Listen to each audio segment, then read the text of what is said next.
আসসালামু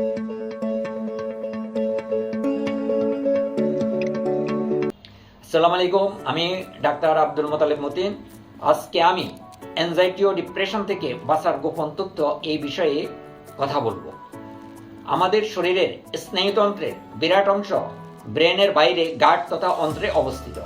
সেই জন্য কেউ কেউ অন্ত্রকে দ্বিতীয় ব্রেনও বলে থাকেন, অর্থাৎ ব্রেন বাই ডিরেকশনালের মতো কাজ করে। আমাদের অন্ত্রের সাথে আমাদের ব্রেনের গভীর যোগাযোগ অর্থাৎ কমিউনিকেশন রয়েছে। তাই ব্রেনে যেটা ঘটছে অন্ত্রে তার প্রভাব পড়ছে, অর্থাৎ আমাদের কোলন আমাদের ব্রেনকে আক্রান্ত করতে পারে। আমাদের উপকারী ব্যাকটেরিয়া অনেকগুলো নিউরোট্রান্সমিটার তৈরি করে, যেগুলো আমাদের শরীরের তৈরিকৃত নিউরোট্রান্সমিটার এর মতো। অর্থাৎ এই ব্যাকটেরিয়াগুলো আমাদের শরীরের সাথে সামঞ্জস্য রেখে কাজ করে। অন্ত্রের উপকারী ব্যাকটেরিয়াগুলো অ্যাসিটাইলকোলিন, গাবা, নরএপিনেফ্রিন, ডোপামিন, সেরোটোনিন তৈরি করছে। তার মধ্যে সেরোটোনিন আমাদের মুড অর্থাৎ মেজাজের উপর ব্যাপক প্রভাব ফেলছে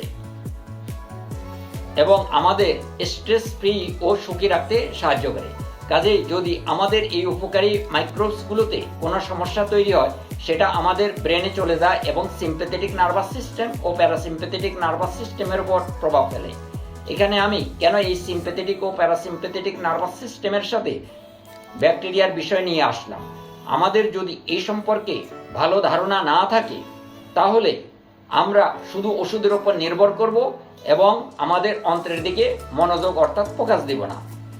বিভিন্ন গবেষণা দেখা গিয়েছে যে যে সমস্ত লোকের অ্যাংজাইটি ও ডিপ্রেশন এর লক্ষণ রয়েছে, তাদের প্রায় সকলেরই অন্ত্রের সমস্যা রয়েছে। অর্থাৎ যদি আপনার অন্ত্র ঠিক না থাকে, তাহলে আপনি অ্যাংজাইটি, প্যানিক ও ডিপ্রেশনে ভুগতে পারেন। অপরদিকে আমাদের অন্ত্র কিছু ভিটামিন তৈরি করে এবং সকল প্রকার মুড ডিসঅর্ডারের সাথে বি ভিটামিন স্বল্পতার সংযোগ রয়েছে। আমাদের অন্ত্রে যদি ইনফ্লামেশন অর্থাৎ প্রদাহ থাকে, তাহলে তা আমাদের মেজাজের উপর প্রভাব ফেলবেই। তাই আমরা আমাদের অন্ত্রের প্রদাহ থেকে মুক্তি পেয়ে মেজাজের ব্যাপক উন্নতি সাধন করতে পারি।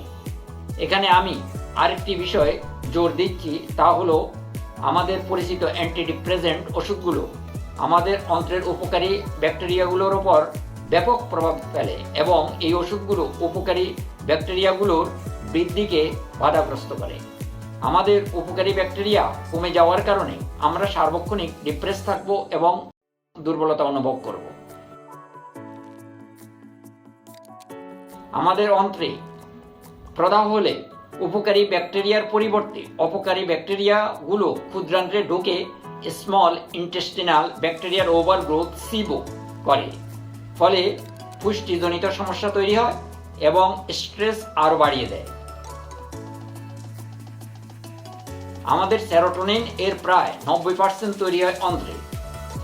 SSRIs সেরোটোনিন রিআপটেইক ইনহিবিটর জাতীয় অ্যান্টিডিপ্রেসেন্ট ওষুধগুলো মূলত সেরোটোনিনের উপর কাজ করে এর প্রবাহ বাড়িয়ে দেয়, কিন্তু এই SSRIs ওষুধগুলোর একটি গুরুত্বপূর্ণ পার্শ্ব প্রতিক্রিয়া হলো আমাদের অন্ত্রের মাইক্রোবায়োম এর ডাইভার্সিটি কমিয়ে দেয়, মাইক্রোবায়োমগুলোকে অল্টার করে এবং প্রদাহ অর্থাৎ ইনফ্লামেশন বাড়িয়ে বাত ব্যথা তৈরি করে। ফলে ডিপ্রেশন রোগীদের SSRIs এর প্রয়োজনীয়তা আরও বেড়ে যায় এবং অ্যান্টিডিপ্রেসেন্ট ওষুধগুলোর ডোজ বাড়ানোর দরকার হয়। তাহলে এই চিত্র থেকে আমরা কি জানতে পারলাম? যদি আমাদের অ্যাংজাইটি ও ডিপ্রেশন থাকে, তাহলে প্রথমেই আমাদেরকে কোলন অর্থাৎ অন্ত্রের দিকে নজর দিতে হবে এবং একটি ভালো মানের প্রোবায়োটিক খাবার গ্রহণ করতে হবে। আমরা খেতে পারি ফার্মেন্টেড ভেজিটেবলস, যেমন কিমচি, sauerkraut, পিকলস, আচার জাতীয় জিনিস।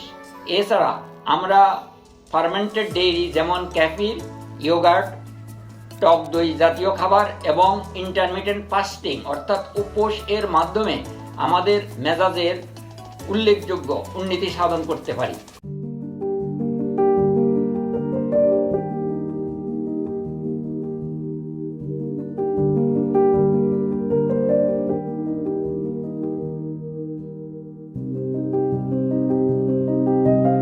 আজ এই পর্যন্তই। পরবর্তী ভিডিওতে আপনাদের সাথে দেখা হবে ইনশাআল্লাহ।